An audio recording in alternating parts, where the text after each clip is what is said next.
जब राजा हेरोदेस के शासनकाल में यहूदिया प्रदेश के बैतलहम नगर में यीशु का जन्म हुआ, तब पूर्ववर्ती देशों से ज्योतिष यरूशलेम नगर आए और पूछताछ करने लगे।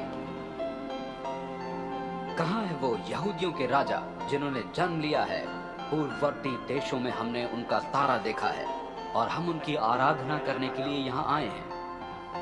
ये सुन राजा हेरोदेस व्याकुल हो उठा और उसके साथ सभी यरूशलेम निवासी भी। राजा हेरोदेस ने प्रधान पुरोहितों और शास्त्रियों को इकट्ठा कर उनसे पूछताछ की कि वो कौन सा स्थान है जहाँ मसीह का जन्म लेना संकेतित है।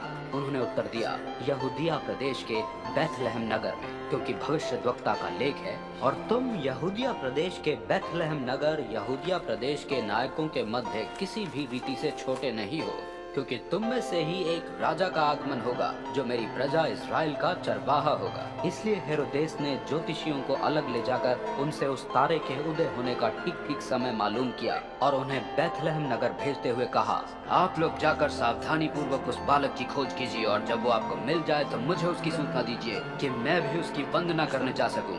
राजा की आज्ञा सुन उन्होंने अपनी यात्रा दोबारा प्रारंभ की। उन्हें वही तारा दिखाई दिया जो उन्होंने पूर्ववर्ती देशों में देखा था। उसे देखकर वे बड़े आनंद से भर गए। वे उसके संदर्शन में आगे बढ़ते चले गए जब तक वो तारा उस बालक के घर पर जाकर ठहर न गया।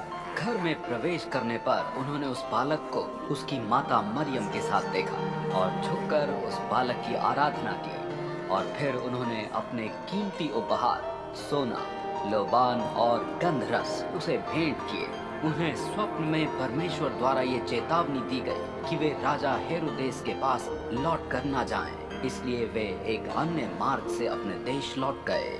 उनके विदा होने के बाद एक स्वर्गदूत ने यूसुफ को एक स्वप्न में प्रकट होकर आज्ञा दी, उठो, बालक और उसकी माता को लेकर मिस्र देश को भाग जाओ और उस समय तक वहीं ठहरे रहना जब तक मैं तुम्हें आज्ञा ना दूं, क्योंकि हेरोदेस हत्या की मंशा से बालक को खोज रहा है। इसलिए यूसुफ उठे और अभी जबकि रात ही थी, उन्होंने बालक और उसकी माता को लेकर मिस्र देश को प्रस्थान किया।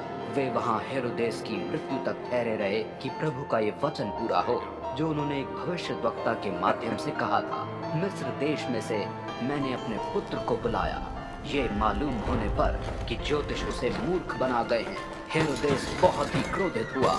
ज्योतिषियों से मिली सूचना के आधार पर उसने बैतलहम नगर और उसके नजदीकी क्षेत्र में 2 वर्ष तथा उससे कम आयु के सभी शिष्यों के विनाश की आज्ञा दे दी। इससे भविष्यद्वक्ता यिर्मयाह द्वारा पूर्व घोषित इस वचन की पूर्ति हुई।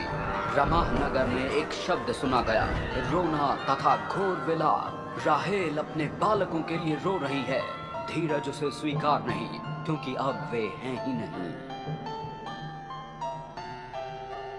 जब राजा हेरोदेस की मृत्यु हुई, प्रभु के एक स्वर्गदूत ने स्वप्न में प्रकट होकर यूसुफ को आज्ञा दी, उठो, बालक और उसकी माता को लेकर इज़राइल देश लौट जाओ, क्योंकि जो बालक के प्राण लेने पर उतारू थे उनकी मृत्यु हो चुकी है। इसलिए यूसुफ उठे और बालक और उसकी माता को लेकर इज़राइल देश में लौट आए। ये मालूम होने पर कि हेरोदेस के स्थान पर अब उसका पुत्र आर्खेलाओस यहूदिया प्रदेश का राजा है, भय के कारण वो वहां नहीं गए।